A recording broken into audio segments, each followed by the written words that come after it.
Welcome to Get Rich Without Being a Bitch. This is the place to hear real and raw conversations about what it takes for female entrepreneurs to achieve financial success and live a rich life. I'm Vanessa Shaw, author of The $1 Million Question and your hostess for this podcast. Hey, good morning, Christy. Welcome to the Get Rich Without Being a Bitch podcast. Oh my God, I know, I can't still laugh when I say that title. I have to say, I'm going to share a little bit about my guest today, and I am so excited for our conversation this morning because it is such an important, profound conversation that underpins everything that we do. So you all need to be as excited as I am to hear the magic that we're going to be talking about today, because I have Christy Whitman on the call here today on the podcast, multi-time author, best-selling author as well, which just that I have deep respect for, because most people know my stories about writing books and it never ends well. But you are a transformational leader, celebrity coach, law of attraction expert, as well as two-time New York's best-selling author, The Art of Having It All. That's an amazing topic. Taming Your Alpha Bitch, and international bestseller, Quantum Success. And of course, now I actually have in my own hands your latest book, The Desire Factor, which I just absolutely love the branding, but more importantly, I love the conversation that's happening in there. But you've been in major media outlets, the Today Show, the Morning Show, TEDx, Hallmark Channel. You've been featured in various publications, including Gold Cast, People, 17, Women's Day, Hollywood Life, and Teen Vogue, to name just a few. But you are the CEO and founder of the Quantum Success Coaching Academy, which is a 10-month law of attraction coaching certification program. And you've already helped certify over 3,000 life coaches globally in that body of work. Not to mention, of course, all the private clients that you're working with. So your work is having a massive ripple effect in the world through those programs. And I know you've just got some amazing goodies to share with us today as well. So welcome. I am so excited to be with you. I feel like we have so many things to talk about, from the, getting rich without being a bitch to taming your alpha bitch to, desires to so much to dive into. So, and then just before we went live, we discovered that we're almost neighbors and we live in the same part of the country, which I didn't even know about, nearly like same town.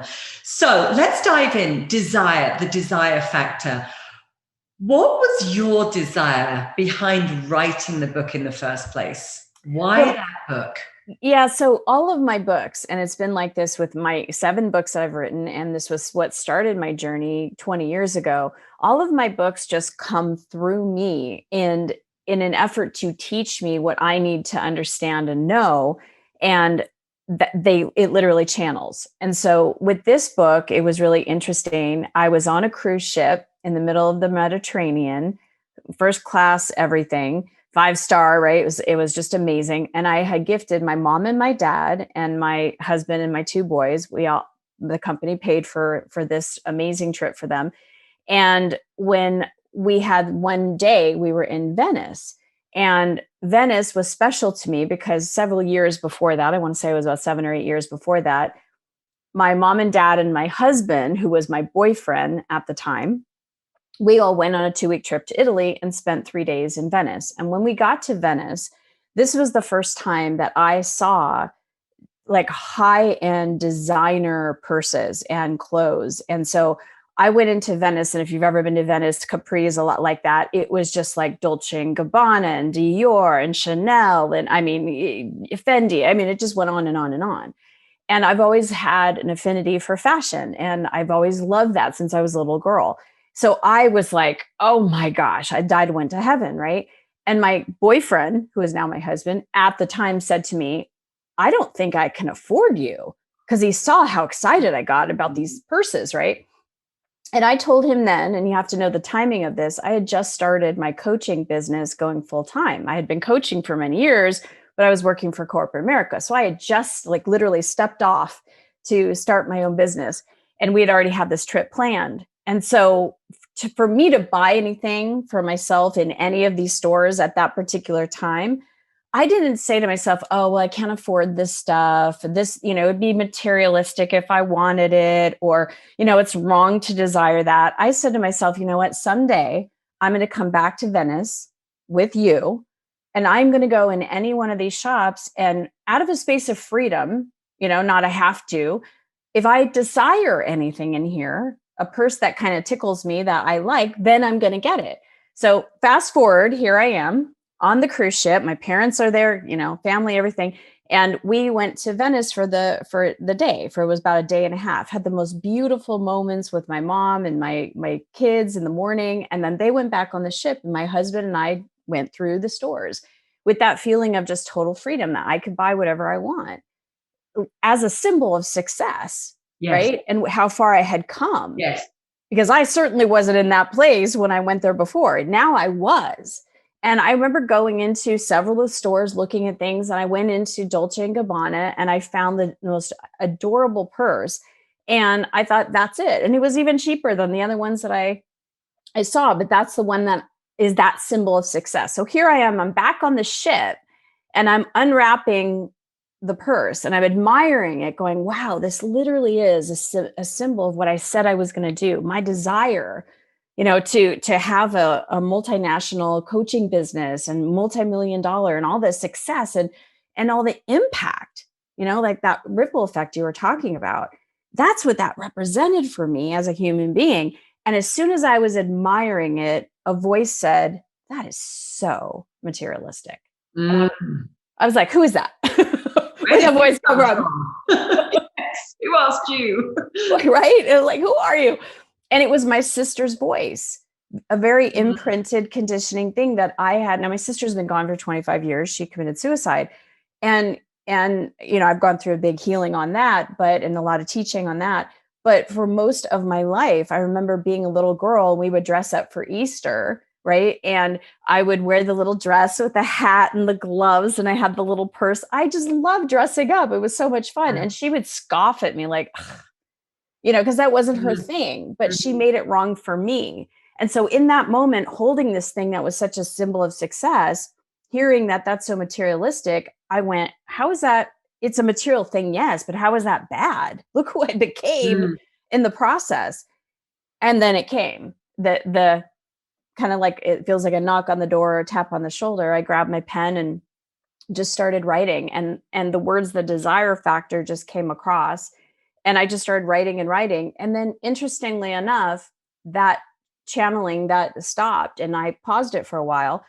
And when I did, that's when the council started channeling through me. And then it picked up again. And so it's different from my other books, where usually it was like The Art of Having It All. It just downloaded for 2 weeks, stopped. That's the book, edited, put in stories, that whole thing. But this one had its waves, just literally like the cover of the book, right? It has like energetic waves. That's what it felt like. So I love that. And I wanted to, dig back in there, because I think there's so much, right, in what you said there. You were aware of that desire within you when you were first in Venice, right? And by the way, Venice is one of my favorite cities in the world as well. It's magical. I mean, the history, everything. I mean, yes, the designer shops there, and that may have been the first experience of having that. And there's just layers and layers and layers to a place like Venice, right? But even to desire to go to Venice in the first place, right? Right. And then to recognize that there was something that you wanted that represented freedom for you in those designer stores, that at that point in time, you weren't accessing it, let's say, at the full capacity that you wanted to, right? Right. And that you would then return years later. So you've got the seed of desire that said, years later, I will return here and be able to, choose what I want to purchase from a place of true freedom. So I think that's really important, right? Is that the desire didn't go away. You acted upon it. And as you say, it's about the representation of the purse. Now, I also happen to be somebody, I love nice things. I love beauty and design. I don't need tons of things, but I like beautiful things. And I've always felt for myself. Clearly. Thank you. Clearly. That's one of my symbols of success behind me as well. This piece of art from an It's a beautiful piece. amazing Canadian French artist, female artist as well, I might add, of course. But again, right, the desiring of something that represents for us a level of growth. Yes. That we will actually go through in order to attain it, and in order to attain it in a way that we attain it and we feel very authentic and in integrity, right? I'm not talking about attaining things from a childish perspective or, well, I'm going to just do it anyway and, put it on a credit card, right? It's really coming to the place of the growth. And so when you're talking about the mix between material possessions, because, right, yes, a designer purse is, yes, technically it is a material possession, but then we can talk about the spiritual growth that is involved, right? This is actually a spiritual act to purchase the designer purse.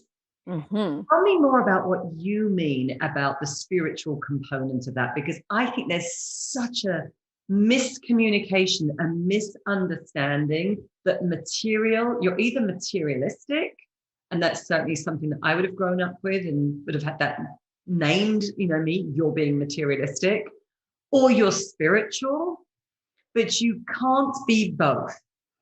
It's an wrong. So dive in there.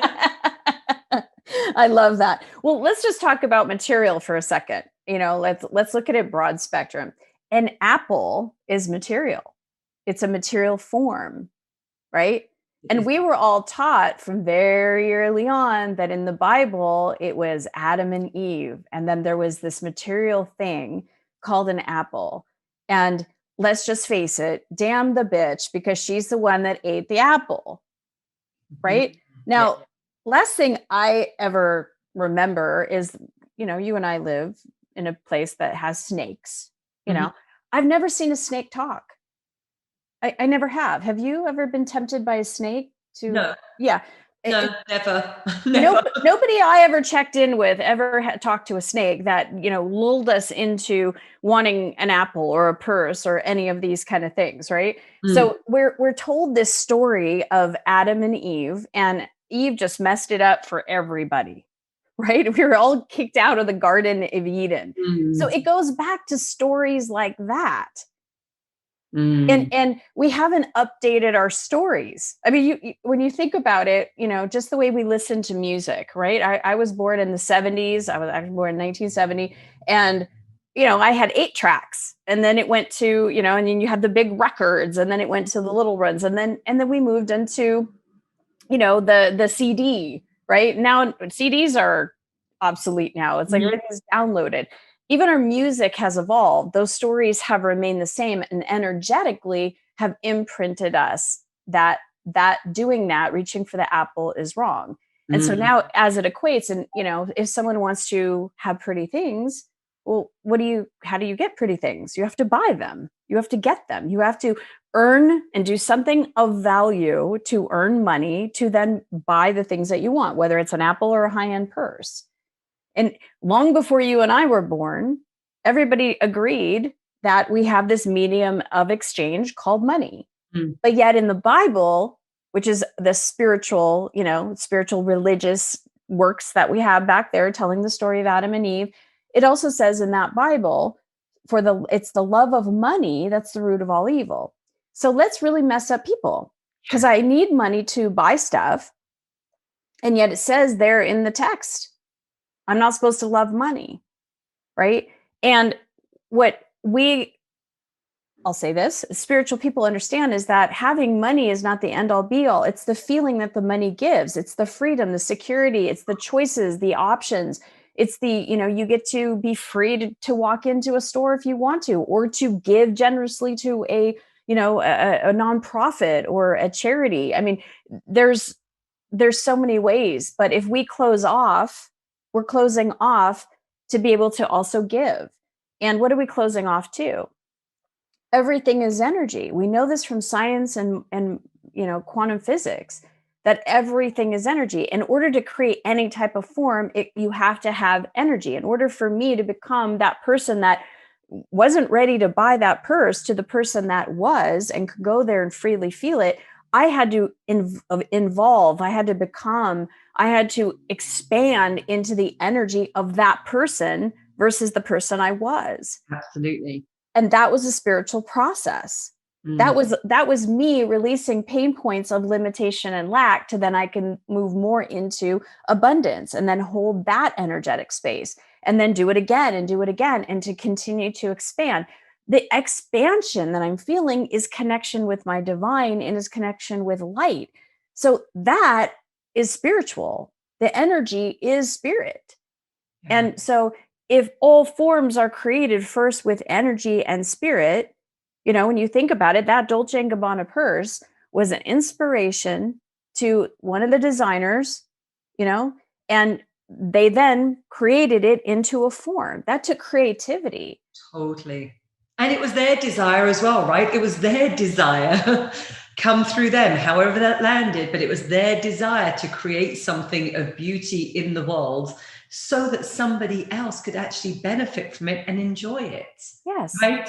So it's like, when we look at that, it's like, it's messed up that why would therefore wanting to purchase and actually enjoy an object of beauty that somebody else has created, why would that be unspiritual as well, right? Well, here's the thing though, because on the other end of the spectrum, right, there are people that are greedy. And by the way, it was greed is the root of all evil, not money. And that's how it got changed. When we have someone, we actually just watched a documentary on the greed in America is what it was called. And it talked about how there's these people that just have more money than they know what to do with, and they waste, and and they want more, and they're driven by more and more and more. That's not what we're talking about. That's not a spiritual approach to creating what you're desiring. That's actually being in lack, because you have to hoard. It's coming from a place of, I got to get more, I got to make more, it's coming from rooted in lack and limitation versus feeling connected and feeling like, oh, I would desire to do that. Right? I would love to have this experience. We just had a desire factor that just manifested, and it wasn't a material thing at all, but it was the same spiritual process than if it was something material that I wanted, because ultimately the thing that we want it for a reason. There's a feeling, there's an essence, there's an energy underneath it. And when we can connect with that energy, now we're a vibrational match to it, and now we are in relationship with it. Right. It's attracted to us, and we move towards it. It becomes an energetic relationship. It becomes then a form. And then it becomes so much easier and smoother, right, for those things to happen. So let's just backtrack a little bit, because you talk about greed, and again, I think this is where people get confused, right? It's like, again, the wanting, the desiring of something, especially if it's in a material form, perhaps there's at times that fear of judgment that I'll be considered shallow, materialistic, greedy, right? These were some of the scripts, frankly, that I grew up with. I think I came into this world with just a lot of desire in me. I was always very present to it growing up. And some of the scripts that I heard growing up were things like, Vanessa, when is it ever going to be enough? When will you be satisfied? Really, when will you be content? And yet at the time I was like, why do I have to be this feeling of like content? And it wasn't that I wasn't, coming from an empty place.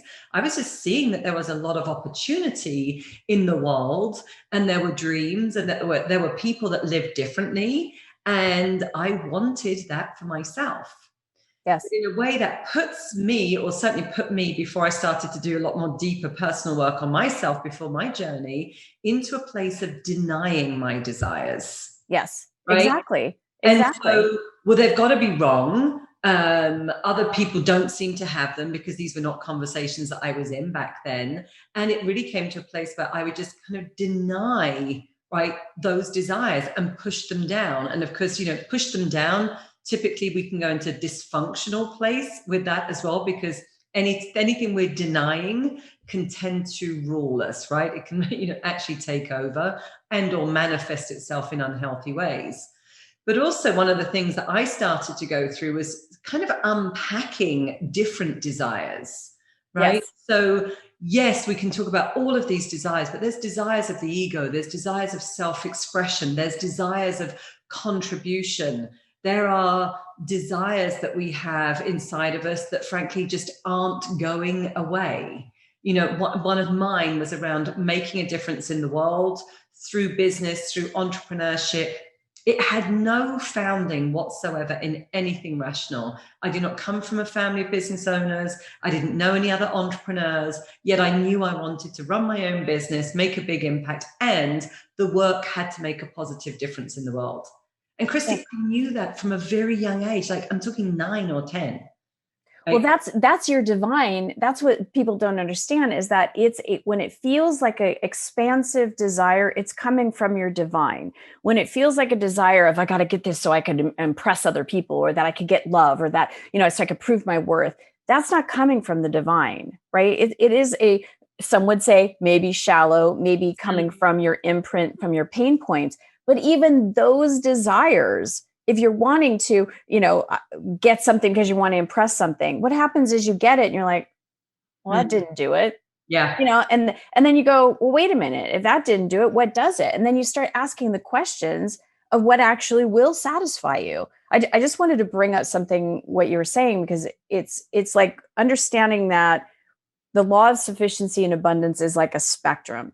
And on one side of the spectrum is lack and limitation. And this is where all of the, can you not be satisfied? Stop asking, right? Stop asking for things. Just be happy and satisfied with what you have. They're coming from a place of they can't source all of your asking. So they feel limited, right? Ask me how I know. It was that way, right? They couldn't handle the request. And I wasn't coming from a place of I don't have enough and I'm not happy and satisfied. But like you, it's like, I'm so satisfied. I'm so loving this. Ooh, and there's more over there. Yeah. And that's the way the divine wants us to be, in the moment, happy and satisfied with what is, but curious and wanting to create, because energy is constantly moving. And that divine self that's giving us the information and showing us this beautiful world of polarity and contrast, and things we like and things we don't, and things we prefer and things we don't, we get to decide that. And by looking at things going, ooh, I desire to do this.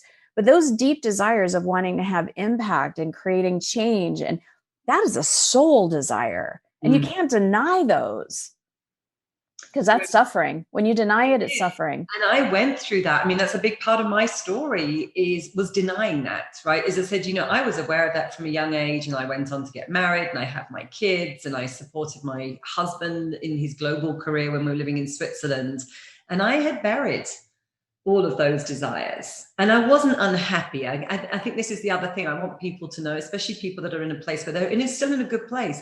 I was very happily married, loved my kids. I had a nice home and 2 dogs, it was a dog and a cat and 2 cars, kind of like, very, very nice middle-class existence. Yes. And all of a sudden, those desires started to ignite again. And when that happened to me, I didn't know really and truly what to do with them back then. Because back then, when that was happening, I couldn't see how I could actually fulfill on those desires. So now this felt like a very painful place. It was like, wow, it's really coming up. And there were times when it felt like a fire in me. I mean, literally, it was like burning inside of me. And I was like, I don't know what to do with this, because fulfilling on them seems very unclear. And what I'm being called to do feels like I have to make too many sacrifices. And it was back to, at the time, I didn't understand enough of like where to tune in order to kind of get that guidance and trust. Yes. And it was when, as you've just said, it was the learning, which is kind of what I teach my own clients now. It's like, those desires have been given to you for a reason, right? As you say, they are soul-inspired desires. They've been there a long time. They will evolve once you act on them, right? And everything. Yeah. But it was like, once I accepted and was at peace with the fact that these have been given to me for a reason, and there's not something wrong with me, and I can stop the second guessing around, well, who am I? All of those scripts and everything else that would come up, then all of a sudden that energy was unleashed. Yes, exactly. Like, okay, now that energy was like, okay, now this is kind of the fun stuff of, okay, how am I going to act? Right. Right. Actually trust this energy and start following it and really leaning into those desires.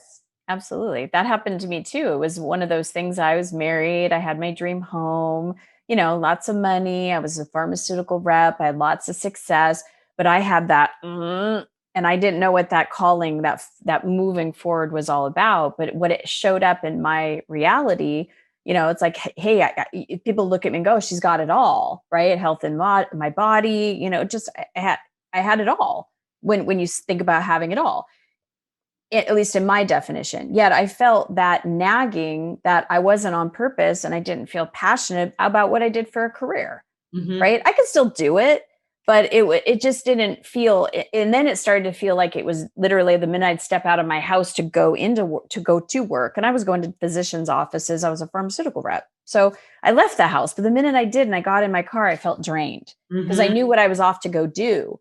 And so for me, it was a matter of understanding that the contrast that I was feeling was a desire that I hadn't become clear about. And the desire that I had, like yourself, was to have passion and purpose in what I was doing. It was first the energy for me that I knew.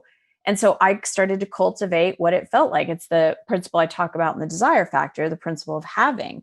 So I would feel as if I had passion and purpose. And within a very short period of time, like a month's time of consistently doing this, that's when my first book came through me in the middle of the night at 1:05 in the morning for 7 nights in a row. And I went and got the book published. I started speaking in spiritual bookstores and churches. And that's when people started asking me to coach.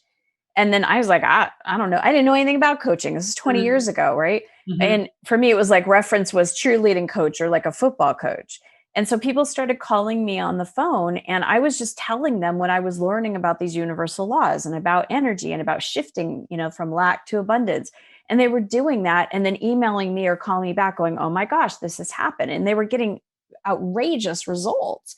And like all of a sudden, $100,000 they earned. It was like the floodgates opened, or they found the person. And Mm-hmm. so I started doing that on weekends and, nights. And one of my colleagues that was on my team was asking me, what are you doing? Because I kept winning all these awards and bonuses. So I started coaching her, and she went from like one of the last people in the company to one of the top, where she won what they call President's Trophy Award, right? It's like the biggest honor. And so then she started telling a friend, and it just started snowballing. I didn't know that this form of how I would create impact, but this passion and this purpose that I have, I had no idea that this even existed as a possibility in the place that I was. But following and flowing with the energy, it Mm-hmm. creates the forms. It has the forms, the people, the situations, everything show up, and Yeah. it's flowing with that. Yeah. And it's letting that lead you, right? And as I say, trusting that as well. And I hear you, because again, it's like for me, once I unleashed that, as you say, it was the passion and the purpose. Yes. And I remembered back then, and at a time when, as I say, I was happily, I was kind of happily married, that the whole image of having it all on the outside Yes. and this great life and living in Switzerland, but I was dying inside, right? It's that I was so bored. And I remember looking at my life back then thinking, oh my gosh, if I carry on down the path that I'm on now, it's going to be another 40 years of this. And Yes. it's like, oh my gosh, I'm already dying inside. I wanted to feel the term I actually used back then was I wanted to feel alive, Yes. right? That's what Yes. I wanted to feel. So I started to pursue what what will help me feel more alive, And right? that's the brilliance of it, is that we can just choose to feel more alive right now. We think it's the desires that will get us there, right? But it's who we become in the process of the desires. So it's like the human part of us gets this idea that it's, I like that, or I want to do this. And then we start taking action, we move towards that desire, right? But it's the divine in us is like, that's who you're becoming. I know. And we talk about that a lot. I love, again, the who do you need, it's kind of like the who do you need to become, right? Who do you need to become more of in order to manifest those desires, right? To make them possible. And so I'm curious your take. I was kind of thinking about this, like how do we describe, I think about in a simple, and perhaps it might not seem so simple to all of our listeners, but in fact, I was going to use the example of what a desire to travel to Italy. And that was actually my idea. We started talking about Venice. Of course, no surprises there, Yes. right? But somebody desires to go to Italy, and they're going to do the research. They're going to work out the budget. They're going to see how they could get there. They're going to buy tickets, right? They're going to make a commitment. They're going to get their hotel or their Airbnb or whatever, and they can kind of make it happen. And those things can feel like a very rational process. But now when it comes more into kind of like our heart work, right? And something that feels really close and really important to us, I see people getting in their own way, and a lot of self-sabotage, and being in that place that you talk of in the book, of in the gap of wanting. Yes. Right? Yes. And it can feel like, especially because I work with a lot of business owners, a lot of female business owners. Well, like, I want to grow $1 million business because I want to have that level of impact. I want to be part of the 2% crowd. I want to, fill in the blank. And yet there can be this big gap, and it's not happening. And all of a sudden, kind of struggle and self-sabotage might be happening in that gap. Yeah. Can you speak to that? What is the difference between kind of booking that trip to Italy I have a perfect example and for that you. hard work of like, this is what I really want, and it feels so important? This is a perfect example for that. So that's really the principle of surrender in the book, and it's important to understand that surrender comes very late in the principles. It's not just surrender, because we want to focus on what we want. So I have an example of this. Many years ago, I had kind of dreamed up that I kept having the desire to go to Paris, and my husband is French Canadian, so he speaks French beautifully, right? And so I wanted him, because he had been to Paris before. I wanted him to design the entire trip, and for, 5-star everything, right? Because I like the best too. If I'm going to Paris, I want to see, and these were my qualifications. I want to see the Eiffel Tower from my room. I want to go shopping at Chanel. I want to eat a croissant every day. And the rest is up to you. Those were my things, right? And at the time, we had just we were in the business together, and he had stopped working with me and was trying to figure out what he wanted to do. So the timing financially for him to just say, hey, we're going to pick up and go to Paris, it wasn't happening. And yet that's what I wanted. I wanted him to whisk me away, right? And say, your bags are packed, and what you don't have, we're going to go shopping in Paris. This is like just a big fantasy of mine. Of course. And it was awesome in my head. Sounds amazing. Yeah, right? So, but then what came in was, that's never going to happen. Or if it does happen, you're probably going to be old. And I was clear, I don't want that to happen in another 10, 20 years. I don't want to be, 80 when I finally go to Paris. Mm-hmm. Like, that was in my head. And so to release that, what was stopping me was, that's impossible because he can't blah, blah, blah, Mm-hmm. right? Letting me use him as the excuse of why that can't happen. So I released that, the energy of that. And then I came up with the idea. I said, what if we go and I'll take care of everything as far as the money and all that stuff, but you have, carte blanche to do whatever, right? You get to design it and create it. Money is backed. And he's like, I like that. So we just kind of were talking about that. Just around literally within the same 24 hours, I got asked to speak in Milan, and they would pay for our airfare tickets, first class, and and all this kind of stuff. And I was like, great, right? So here we were going to Milan, and I said, we're going to be going to Europe. Why don't we go to Paris? We'll just pay the difference in the tickets. So we book everything, not even thinking of the date or anything like this. And then the booking speaking engagement falls through. So now we have to adjust, but we're already booked to go to Paris, right?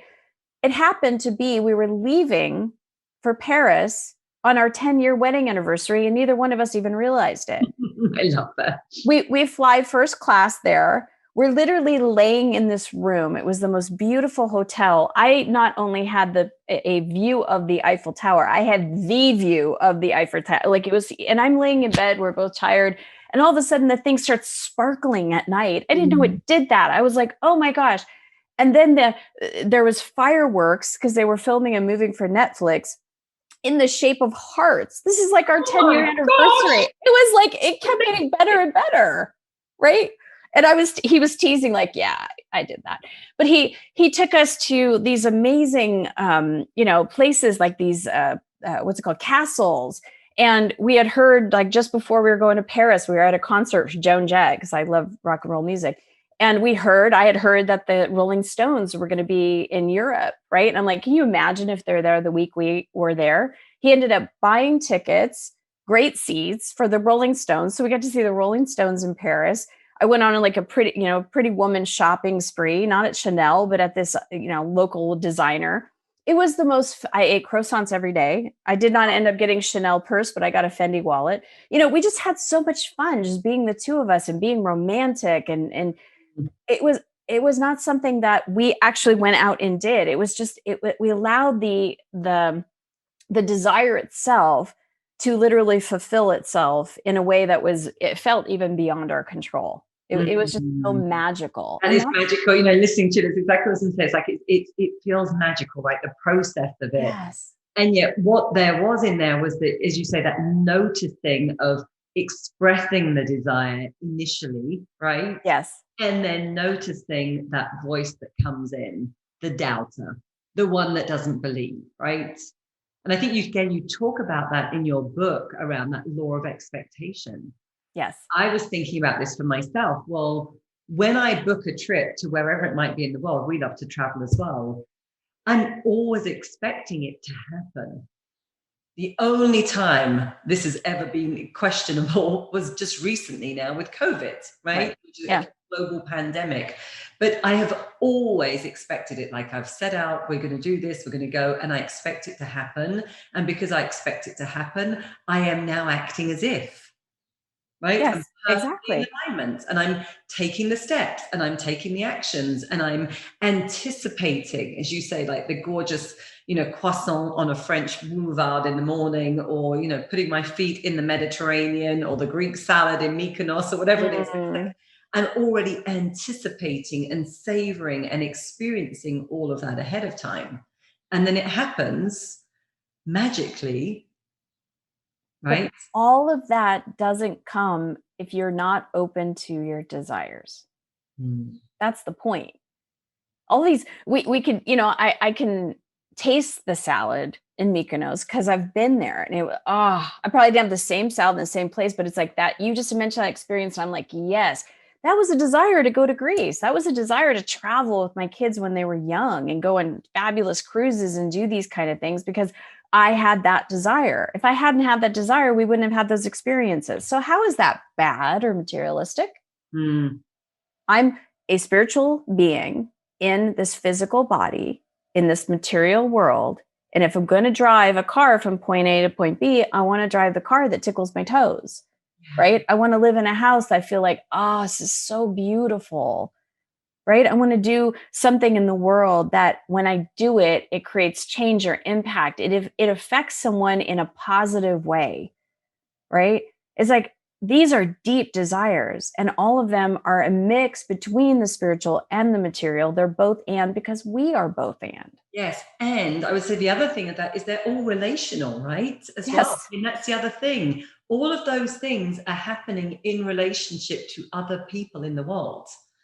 So as we talk about the creator of the beautiful purse, the creator of the wonderful car, the people that we will meet on the plane to Italy, the restaurants that we'll go into. I mean, my daughter and I still have the most, actually it was just a beautiful moment that she actually shared with me mid-COVID. We'd had to bring her home from Hawaii. She was pursuing her dreams, and she came home for 363 days, 2 days short of 1 year. Wow. And has now gone back out to Maui. But there was one moment where we were in lockdown, like everybody was here, and just not going out. And she said, do you know what I would give anything for right now, Mummy? Do you know what I would give anything for? And I was like, oh gosh, what? And what? Thinking, she wants to go back to Hawaii or da-da-da.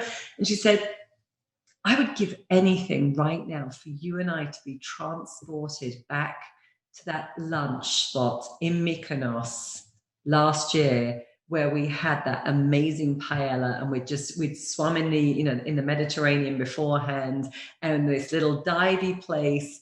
And she said, just to go back and relive that moment with you in Mallorca with that paella again right now. She said, I'm just so present to it. I mean, you can see I get teary-eyed. You could feel it. I'm there with you. I could see that two of you over at a separate table enjoying your conversation. It's alive. The energy is alive. It's completely alive, right? And again, it's like, how can that not be an amazing spiritual moment that we traveled together, right? We had a dream and a desire to do that together. We had these magical days around Mallorca together, these magical shared moments that live on energetically in our hearts, right, forever. Yeah. And we're still reliving them. Yes. And they continue to inspire us and lift us up. And as I say, in that moment of lockdown, I just always remember that moment. I was like, wow, you remember that moment in exactly the same way that I recall that moment, because it was so special and so magical. Yeah. But again, it all started with our desires, right? And our desire to experience the fullness of life, right? To have a shared experience together. Yes. Yes. Nothing happens without a desire. It's the birthplace of new. And those people that feel, and it might be some of your listeners like, God, I would love that, but I can't. It's the but I can't. That's the lie. That's the but I can't. That's the imprinted part that comes from limitation. It's not who we really are. And it's the desire that's calling us forth to become more of who we really are. And so we have a free will and choice to what part are we going to listen to? The one that's calling us forward and letting ourselves have permission to feel and to be alive and to desire these things that do create that sense of aliveness, or just be satisfied with what you have. Yeah. And then satisfied with what you have always feels good, right? I know, always feels good. And I say, and then end up feeling like very boring and listless and like some boring old housewife. That's really what I felt like back then. And I mean, I've showed photos of myself at live events when we were doing live events of actually what I looked like back then and what I looked like then several years later. And most people, I mean, they can't even, they're like, you looked like that, Vanessa, because the energy was gone. Right? Yes. This is really this conversation today. And I could stay all day long talking about this with you, but I'm going to get some, quick 7 questions in a minute. But what I do want our listeners to listen to is desires are everything. As you say, they're the beginning of creation. We certainly need to learn to discern, right? Desires of the ego, desires that come from lack, desires that are really more in our, soul-based desires and truly heart-based desires. And what I love about your book, which by the way, I've got tons of highlighter going through it as well. I'm sitting down, reading slowly, just like savoring every moment. Your book lays a roadmap of all of these different levels, right? The different levels that people can, really understand using those spiritual laws to bring in their desires. So thank you. I'm going to make sure that we have that link in, because it's such an amazing book. And you write so clearly, by the way, as well. That's what I really appreciate. It's like, okay, yeah, I just get it. So let's just, because this is, the Get Rich Without Being a podcast, we have a few little questions here at the end that you haven't prepped for. So go with that first intuitive response. First one, Christy, fill in the blank. Living richly for you means what? Joy. Just joy. Just living in absolute joy. Perfect. Best $100 you've spent recently and why? Oh boy. I got what was it? It was a crystal that I got from Sedona. Ooh, that's pretty. And it's charged for increasing the impact you have in the world and your business and all this stuff. I feel the energy of it. So I'll go with that one. That was a good purchase. Oh, that's a good purchase. I've got the Sedona now. I love me a little bit of Sedona. A book or podcast that's been highly influential for you? I would say the book that was highly influential for me was Ask and It Is Given from Abraham Hicks. It's an older book, maybe 17 years now, but it's timeless. It's a beautiful book.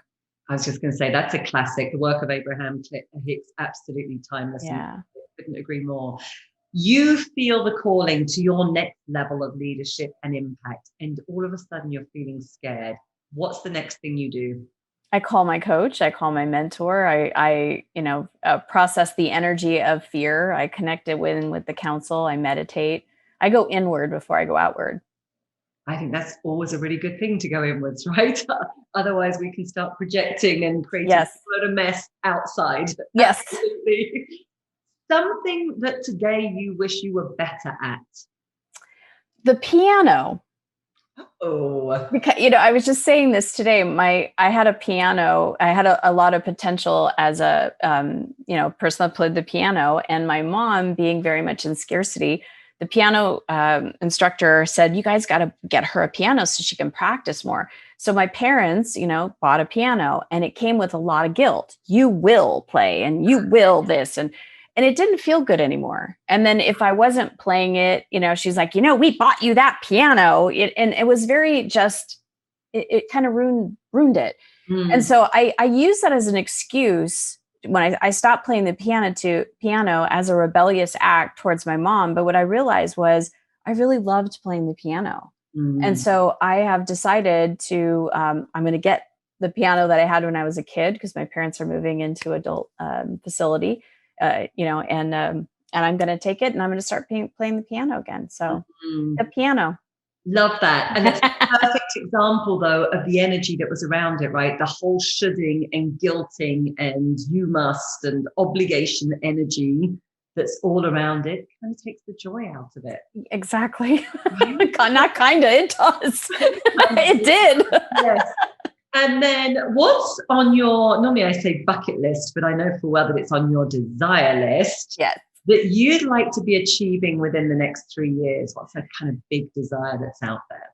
Oh, I have so many, but one of them is I have 50 desire factor coaches that have been certified through my coaching academy, through the Quantum Success Coaching Academy. And then they have been certified through this work in the desire factor, that they're just all out there, creating impact, changing lives. All of their practices are filled, and there's just a lot of people receiving permission and the know-how, the exact how-to from a spiritual and material perspective, how to create it. That's so good, because it is such important work. And then finally, last but not least, but what is something that you're deeply grateful for today? My connection with my divine, because I didn't always have it, and it's life-changing. I'm deeply grateful. I'm guided, and I'm so grateful that I know what I know that I didn't necessarily know when I was little or growing up. So that deep energetic connection, knowing how to master my energy, is something I'm so grateful for. Hugely, hugely important and impactful. Christy, I could just speak with you all day long. Let's grab tea or something, because we're so close. I know, exactly. I'm like, now we've got so many different things that we can be talking about, not to mention the fact that I also have a piano sitting in my dining room that I got in COVID.